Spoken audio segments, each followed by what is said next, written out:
सतगुरुदेव की जय। बंदी छोड़ कबीर साहिब जी की जय। बंदी छोड़ गरीबदास जी महाराज जी की जय। स्वामी रामदेवानंद जी गुरु महाराज जी की जय हो।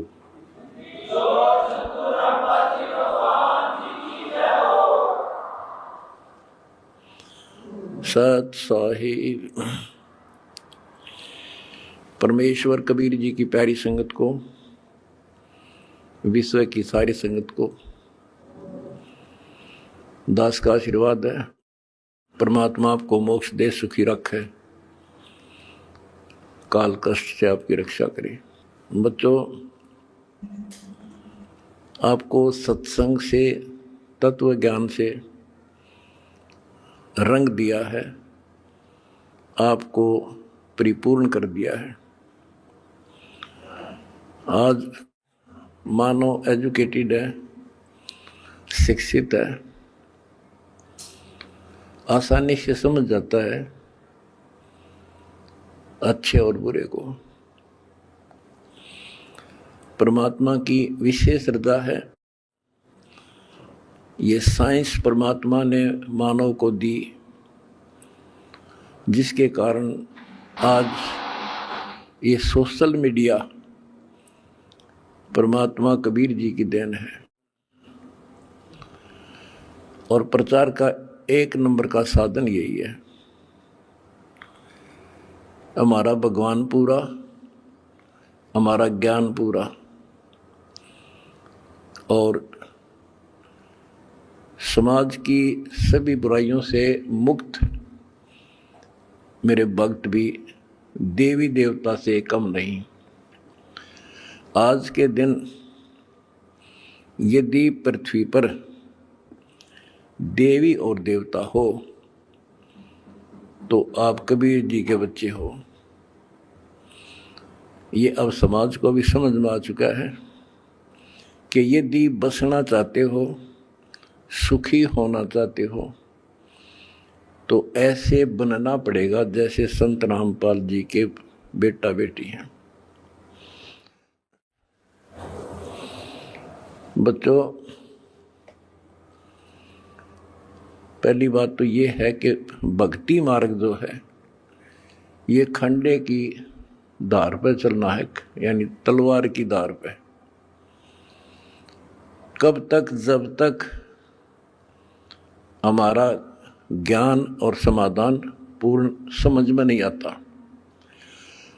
और जब ये समझ आ जाता है, इसमें आने वाले कष्ट जो होते हैं वो हमारे लिए वरदान बनते हैं।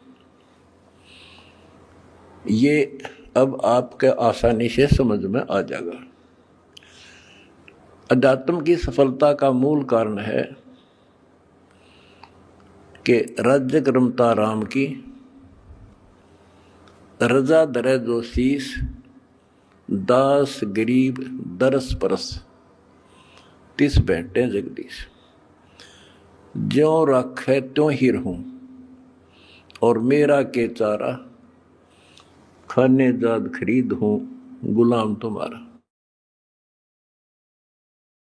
आपको सत्संग के माध्यम से सुना करते हैं हम, कई उदाहरण भी दिए जाते हैं कि एक राजा था, वो नास्तिक था, उसका वजीर आस्तिक था। और भगवान पर विश्वास करने वाला था कि जो परमात्मा करता है वो अच्छा करता है। बहुत अच्छा हुआ। एक बार राजा अपनी तलवार को की धार चेक कर रहा था, खड़ा खड़ा। आसपास और भी मंत्री थे और वो आस्तिक मंत्री भी खड़ा था।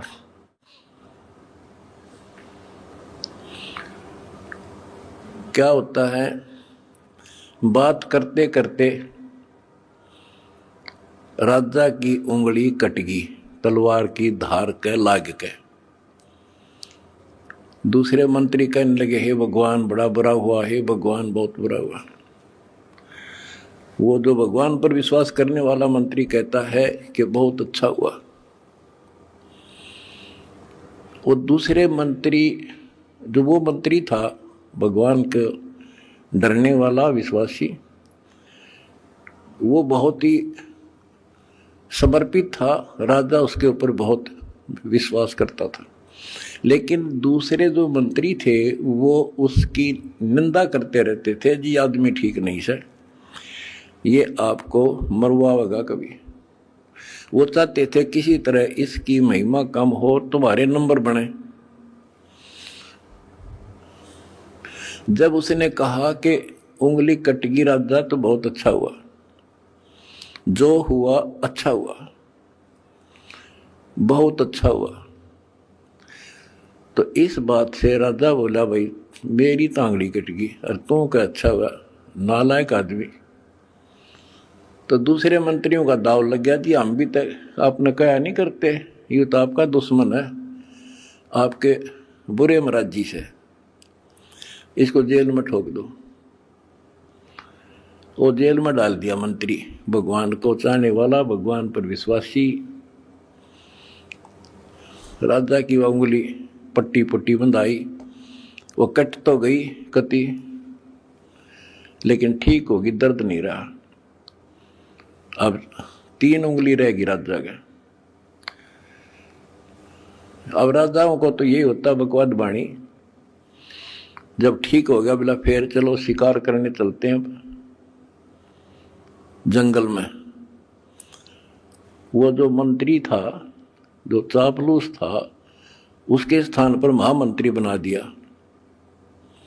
राजा और वो मंत्री, क्योंकि वो तो उसका चमचा था खास। राजा के 7 घोड़े गेल गेल भाग्या था, जिधर भी राजा जावे। वो दोनों मार्ग पे चढ़ गए,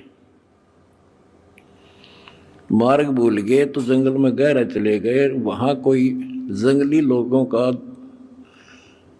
बलि पर्व था, अपनी देवी को बलि चढ़ाना था, नर बलि, यानी आदमी को काट के उसको समर्पित करना था ताकि देवी खुश हो।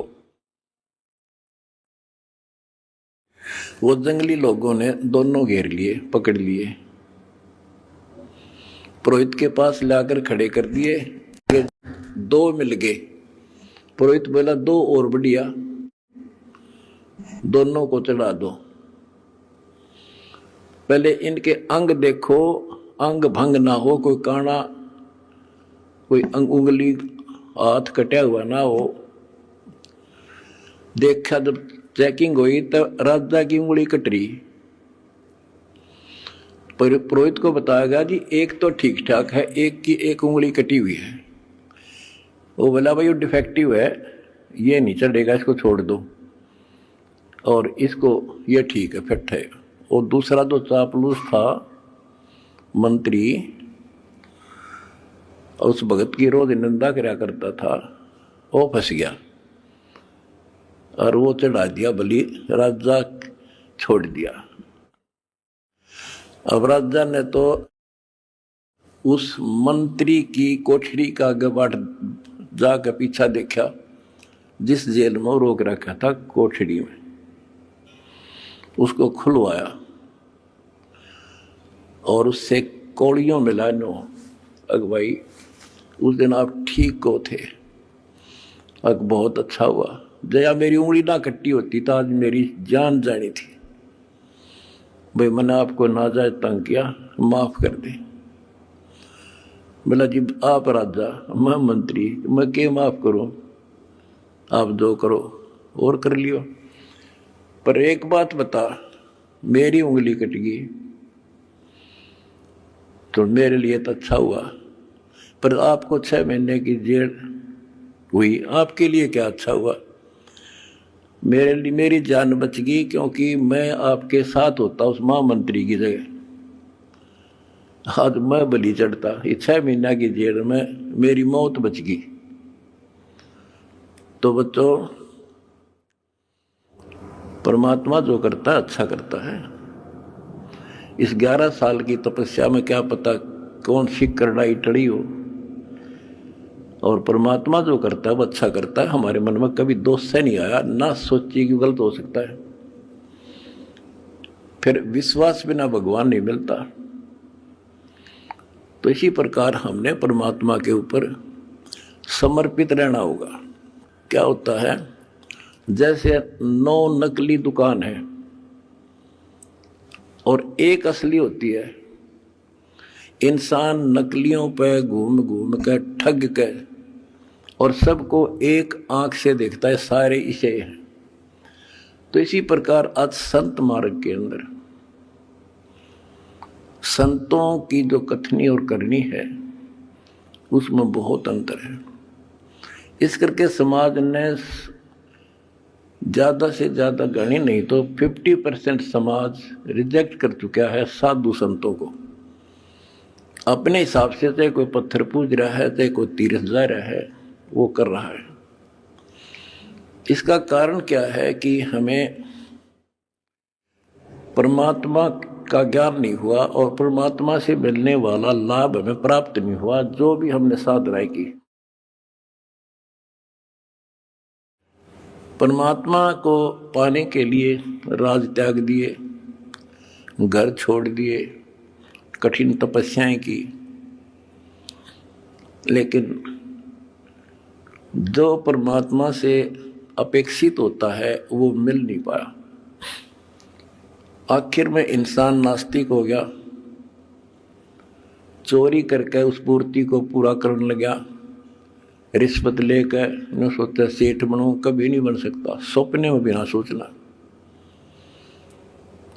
ये कथाएं आपको बहुत सुना रखी हैं दास ने।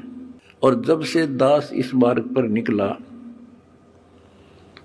मेरे घर में क्या है कि कमी नहीं थी। यूं है मेरा, यहीं हमारे खेत थे, यूं है मेरा गांव है, सारा गांव गवाह है। हम सेठ नहीं थे तो घर में बढ़िया इज्जत से रोटी मेरे माता पिता भी खा रहे थे और दास को भी नौकरी बहुत अच्छी मिल गई थी। लेकिन जब पता चला कि ये ज्ञान की पूरे विश्व को जरूरत है, संत गरीबदास जी की वाणी है, अगम निगम को खोज ले और बुद्धि विवेक विचार, उदय अस्त का राज मिले तो बिन नाम बेगार है। बताओ, यह छोटी बात नहीं है। भक्ति ना करने वाला तो सारी पृथ्वी का राजा बन जा, उसका भविष्य जीरो होता, जीरो। आज कोई भी आज किसी भी पद को प्राप्त है, कोई राजा बना है, मंत्री है, मुख्यमंत्री है, कोई अच्छी पोस्ट है, सेठ है, वो पिछले संस्कार से है, पिछले किसी जन्म में उन्हें अच्छे तप धर्म दान किए हुए हैं। और अब वो टीटी भाग रहा है, लाट साहब बन रहा है, क्योंकि इस टाइम पर टूक मिल रहा है, समय पर सारी सुविधा प्राप्त है, और वो ये सोचता है बस इतना ही काम है। ये अध्यात्म ज्ञान का टोटा है। उस अध्यात्म ज्ञान के टोटे को पूरा किया मैंने सभी ग्रंथों से, सभी महापुरुषों की वाणियों से एक कर दिया। अब देखो, हम देखते हैं भाई, एक इंसान सेठ है, एक IAS IPS MLA MP प्रधानमंत्री मुख्यमंत्री बने हैं, और वो कति राम नाम न जानते नहीं, सारे दिन दारू पीना या मजाक करना और बकवाद करना, या अपनी अच्छे नेक व्यक्ति हैं तो अपना करके खाना रहना। और हम सोचते हैं कि ये भक्ति जो कर रहे हैं, वो ये सोचते हैं कि हम भक्ति कर रहे हैं, और फिर भी कोई ना कोई कष्ट थोड़ा बहुत आ ही जाता है। और मेरे साथ वाला सारा दिन कोई राम नाम न जानता, नहीं कहता ताश खेल है, दारू पीवे, ना अपनी धंधा करता है और बड़ा अफसर है, इसको कोई दिक्कत नहीं होती।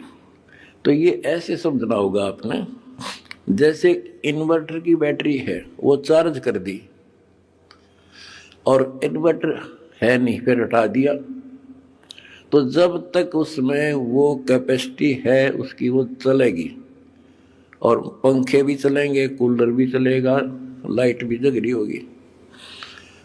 और जिस समय वो बैटरी डिस्चार्ज हो जाएगी, सभी समाप्त हो जाएंगी, सब सुविधाएं खत्म।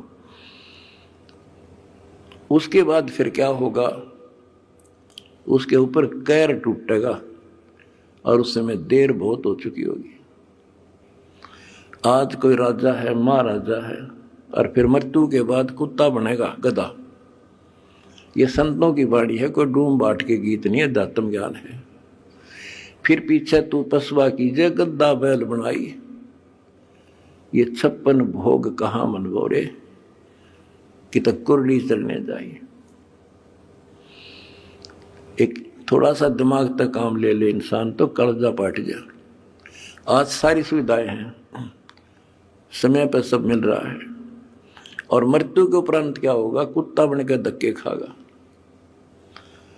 तो ये डर बनेगा गात में, जब बात बनी मेरा बना डर, ये ज्ञान होया तो फिर बताया कि कोट जन्म तन भ्रमत हो गया, कुछ नहीं हाथ लगा रे, और कुकर कुत्ता, शुक्र सुअर खर गधा, और कौवा हंस बुगारे। तो ये छाती में लगने लगी ये बातें, भाई तो बहुत जुल्म हुआ। आते एक छोटी सी पोस्ट है जेई की, इस समय मैं अफलातून मान रहा हूं अपने आप को।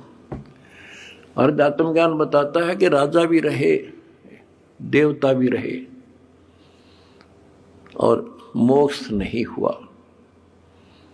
मोक्ष कैसे होगा, गीता अध्याय 4 श्लोक 34 में कहा कि अर्जुन, तो तत्व ज्ञान को जो भगवान स्वयं अपने मुख से बोलता है, गीता अध्याय 4 श्लोक 32 में बताया, तत्वदर्शी संतों से पूछ, और वो तत्वदर्शी संत तुझे वो ज्ञान कराएंगे, उनको दंडवत प्रणाम कर। यानी इतना कीमती है ये ज्ञान, उसी को बताया जाएगा जो कति समर्पित होगा। फिर लास्ट में बता दिया है कि गीता बोलने वाला कहता है कि अर्जुन 18वें अध्याय के 62वें श्लोक में, तू सर्वभाव से उस परमेश्वर की शरण में जा, उसकी कृपा से ही तू परम शांति को और सनातन परम धाम को प्राप्त होगा। एक तो इसी ये बात क्लियर हो जाती है कि गीता ज्ञानदाता से कोई और है परम शक्ति, जिसकी भक्ति से परम शांति होगी और सनातन परम धाम सतलोक प्राप्त होगा, सत्य स्थान। गीता अध्याय 15 श्लोक 4 में कहा है कि तत्व ज्ञान की प्राप्ति के पश्चात परमेश्वर के उस परम पद की खोज करनी चाहिए, जहां जाने के बाद साधक फिर लौटकर संसार में नहीं आते। तो उसके लिए हमने ये पाना है, उस परम पद को पाना है। कौन से परम पद को, जहां जाने के बाद फिर लौटकर नहीं आते, जहां परम शांति है, वो सनातन परम धाम है।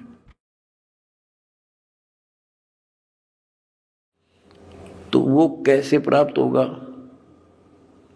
वो तो तत्वदर्शी संत बताओगा। वो गीता के अंदर वो ज्ञान पूरा नहीं है।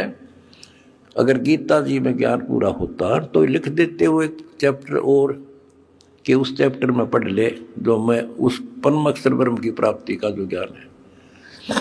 तो इसलिए वो तत्वदर्शी संत आज ये दास है। और मेरा निवेदन है सारी पृथ्वी के मानव से, दास ने एक पुस्तक लिखी है, 2-3 पुस्तकें हमारी मेन, एक तो ज्ञान गंगा है।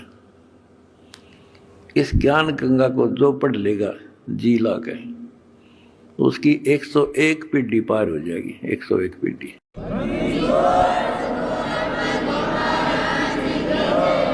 ये सारा ज्ञान कति मेरी आत्मा समझ लेना हो, ज्ञान गंगा ऐसे गजब तरीके से तैयार कर रखी है। जब इंसान होगा निष्पक्ष भाव से पढ़ लेगा, वो और बताता फिरेगा। इन देखते तो है नहीं, हाहाकार मचाते हैं, इसमें ये लिख दिया वो लिख दिया। एक भी उस पुस्तक में बगैर शास्त्र प्रमाण पर शब्द नहीं बोला। अगर उसमें जो लिखा हुआ गीता से, वेद से, पुराण से, कुरान से, बाइबल से, अगर उसमें गलत है तो फिर वो आपकी पुरानी पुस्तकें खराब हैं। लेकिन पुस्तक गलत नहीं, हमारी बुद्धि खराब है, हम समझ नहीं पाए। दूसरी पुस्तक है जीने की राह। उस जीने की राह पुस्तक पढ़ के करोड़ों भक्त सुधर गए, बच्चे छोटे छोटे भी। वह ऐसी गजब समाज सुधार की पुस्तक है। आज ये लिव एंड रिलेशन का जो आग लाग रही है लव मैरिज की, इस पुस्तक को पढ़कर कोई ना तो लव मैरिज करेगा और ना ही लिव इन रिलेशनशिप में रहेगा, ना बुराई करेगा, ना समाज के अंदर एक देवता बनकर रहेगा। ऐसी गजब की पुस्तक है। और हम फ्री में देते हैं, कोई लालच नहीं। कोई मैंने सोचे भाई रामपाल अपने कोई लालच कर रहा होगा, ये समाज ने पता चल गया मैं लालची हूं कि ना हूं। मैं केवल परमार्थी हूं और परमार्थ की ट्रेनिंग मैंने अपने बच्चों को दे रखी है। और ये कुर्बान है, इनको को दुखी दिखाई देगा, ये आप रोटी नहीं खाओगे उसको खिलाओगे। आज इनको ऐसा ज्ञान ऐसा निर्बल कर दिया। और हमने भी ठान ली है, पहले तो भारत को विश्व सोने की चिड़िया बनावांगे। वो बनेगी कैसे?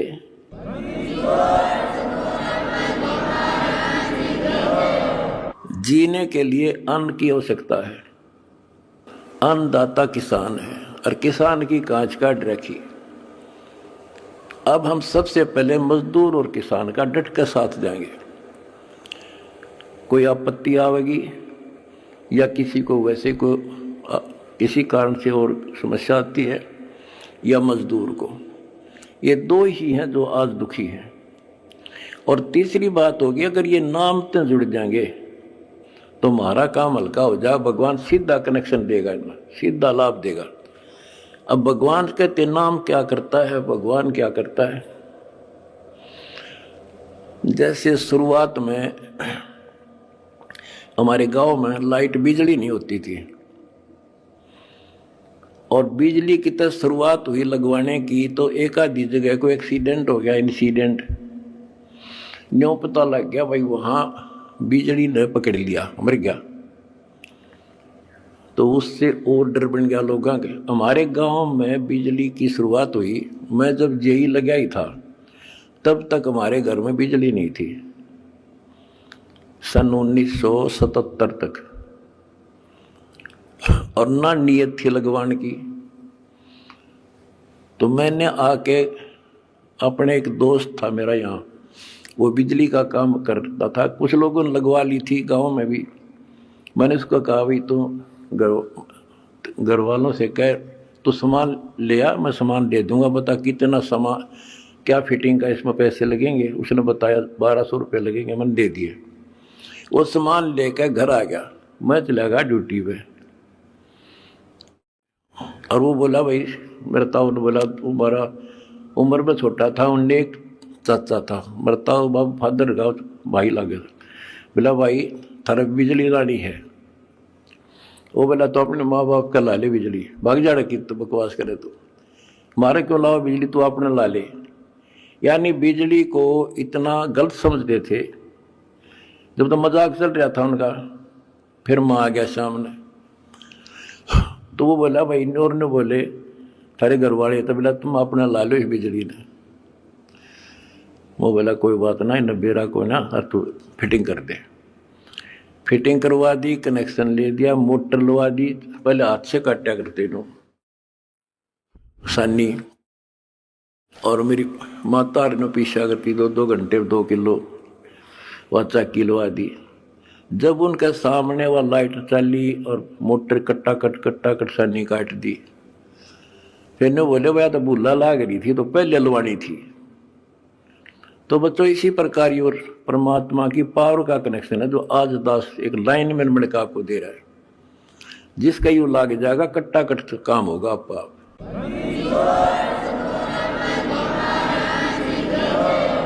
ये करोड़ों भक्तों ने कनेक्शन ले रखे हैं, सारे के ठाठ कर रखे हैं, सबके चेहरा पर रौनक, कोई टेंशन नहीं आ सकती। पर भगवान की भक्ति खा कर जैसी समस्या आती रही और धन का टोटा हो गया।